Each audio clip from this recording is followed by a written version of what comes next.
ఇటీవల చైనాలో ప్రబలిన హెచ్ఎంపీవీ మహమ్మారి వైరస్ భారత్లోకి ప్రవేశించింది. 2 కేసులు నమోదైనట్లు కేంద్రం వెల్లడించింది. కర్ణాటకలోనే 2 కేసులు వెలుగు చూశాయని కేంద్ర ఆరోగ్య మంత్రిత్వ శాఖ వెల్లడించింది. బెంగళూరు ఆసుపత్రిలో తొలి కేసు నమోదైనట్లు సమాచారం. 8 నెలల చిన్నారికి ఈ వైరస్ సోకినట్లు అనుమానాలు వ్యక్తమవుతున్నాయి. అయితే ఇంకా ల్యాబ్లో పరీక్ష నిర్వహించలేదని కర్ణాటక ఆరోగ్య మంత్రిత్వ శాఖ వెల్లడించింది.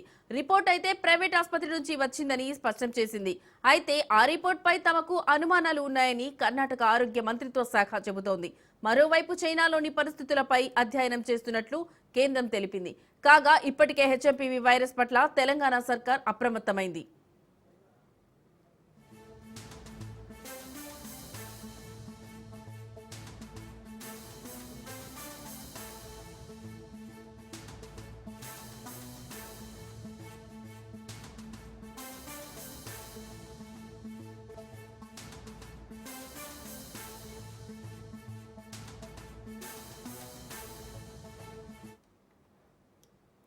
ఇటీవల చైనాలో ప్రబలిన హెచ్ఎంపీవీ మహమ్మారి వైరస్ భారత్లోకి ప్రవేశించింది.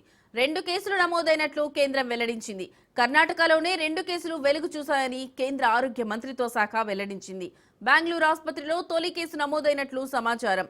8 నెలల చిన్నారికి ఈ వైరస్ సోకినట్లు అనుమానాలు వ్యక్తమవుతున్నాయి. అయితే ఇంకా ల్యాబ్లో పరీక్ష నిర్వహించలేదని కర్ణాటక ఆరోగ్య మంత్రిత్వ శాఖ వెల్లడించింది. రిపోర్ట్ అయితే ప్రైవేట్ ఆసుపత్రి నుంచి వచ్చిందని స్పష్టం చేసింది. అయితే ఆ రిపోర్ట్పై తమకు అనుమానాలున్నాయని కర్ణాటక ఆరోగ్య మంత్రిత్వ శాఖ చెబుతోంది. మరోవైపు చైనాలోని పరిస్థితులపై అధ్యయనం చేస్తున్నట్లు కేంద్రం తెలిపింది. కాగా ఇప్పటికే హెచ్ఎంపీవీ వైరస్ పట్ల తెలంగాణ సర్కార్ అప్రమత్తమైంది.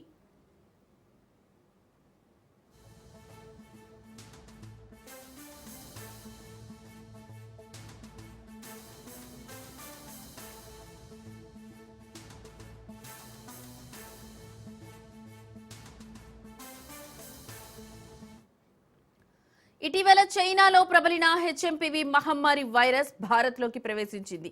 2 కేసులు నమోదైనట్లు కేంద్రం వెల్లడించింది. కర్ణాటకలోనే 2 కేసులు వెలుగు చూశాయని కేంద్ర ఆరోగ్య మంత్రిత్వ శాఖ వెల్లడించింది. బెంగళూరు ఆసుపత్రిలో తొలి కేసు నమోదైనట్లు సమాచారం. 8 నెలల చిన్నారికి ఈ వైరస్ సోకినట్లు అనుమానాలు వ్యక్తమవుతున్నాయి. అయితే ఇంకా ల్యాబ్లో పరీక్ష నిర్వహించలేదని కర్ణాటక ఆరోగ్య మంత్రిత్వ శాఖ వెల్లడించింది. రిపోర్ట్ అయితే ప్రైవేట్ ఆసుపత్రి నుంచి వచ్చిందని స్పష్టం చేసింది.